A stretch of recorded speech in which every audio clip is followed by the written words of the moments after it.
Book 43 of 2019 is The Power of Now by Eckhart Tolle. I can never pronounce his name right. When I first read this book, it was a year ago, and I thought it was absolutely amazing. Like, it blew my mind. I was like, wow. And after I'd read it, I was in such a good place mentally that I was like, I don't know, I was just in a great place.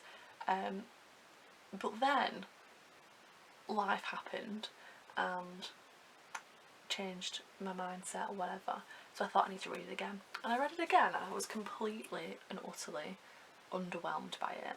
And I don't know if that's because a lot of the things in there I now already know and I already kind of think like that, or if I'm just in a different mindset or mind space, like headspace, I don't know, but I was really underwhelmed by it. I can understand now why somebody reading it would either love it or hate it, because I've felt both now.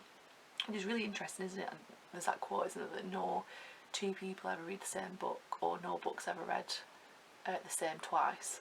2 seconds there for you, which is so true, because honestly, like, my response to it the second time was so different to the first. I think it came along at a time when I really needed it, and perhaps now I think different to how I do when I first read it. I'm a different person now to how I was a year ago. It's strange, that, isn't it?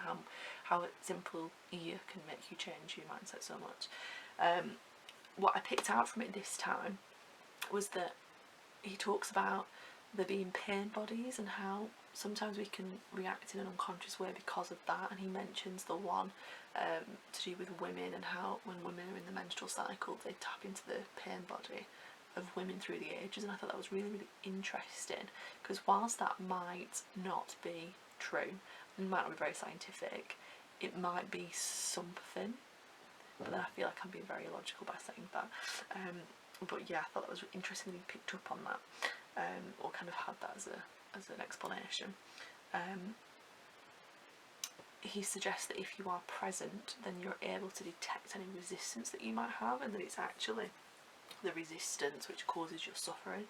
So if you recognise it, you can then have that choice, because who wants to suffer? Like, you can make the choice not to suffer by not being resistant to something. You can go against it, and I've actually practiced that, and it does work. Like, it is the you stopping yourself that creates the suffering rather than the actual thing itself. You often cause a lot of your own suffering because you don't kind of just go with it, you're kind of too resistant to it. He suggests that it's your refusal to face pain as well, which is your suffering, to allow you to move through it. It's that resistance to that that creates it. And I'm looking at my list, that's why I'm like, and I can't read my own writing from a distance while I'm talking, so I'm a bit hesitant. Don't normally write a list, but I just thought I'd just do it anyway.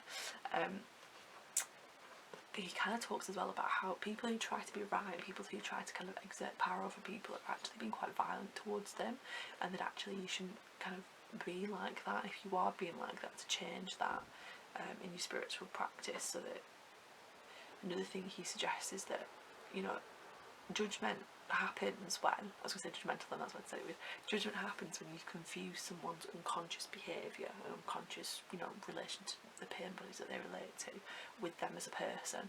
Often people's behaviour and them as a person are very different, and if you can be mindful of that when you deal with people, it will kind of help you interact with people in a kind of more loving way. And he kind of suggests, you know, by doing that you can help recognise the people that reflect love back at you in a more intense way, so that you spend time with them and not with these people that are in kind of unconsciousness, because they can't reflect any love back, because they're like a black hole of unconsciousness that they don't understand, that they're, you know, causing chaos to people around them. So it's like, if you're mindful and a kind of engage in spiritual practice, you can be more mindful and loving to people, and kind of like see their unconscious behaviour and kind of not let it penetrate your kind of aura. Speaking in very spiritual terms there, which, you know, you might not be up for, but it's interesting actually to kind of read someone's thoughts about it, because, you know, it might be right. There's no scientific proof for it yet, but it could be. So yeah, you might like it when you read it, but you know, you might not, because like I said, the second time I read it I didn't like it. So you might want to give it a go. I've read the New Earth one as well. It wasn't as good as this one when I first read it, so I don't think that I would probably like that if I read it again, so I'm not going to read that one again.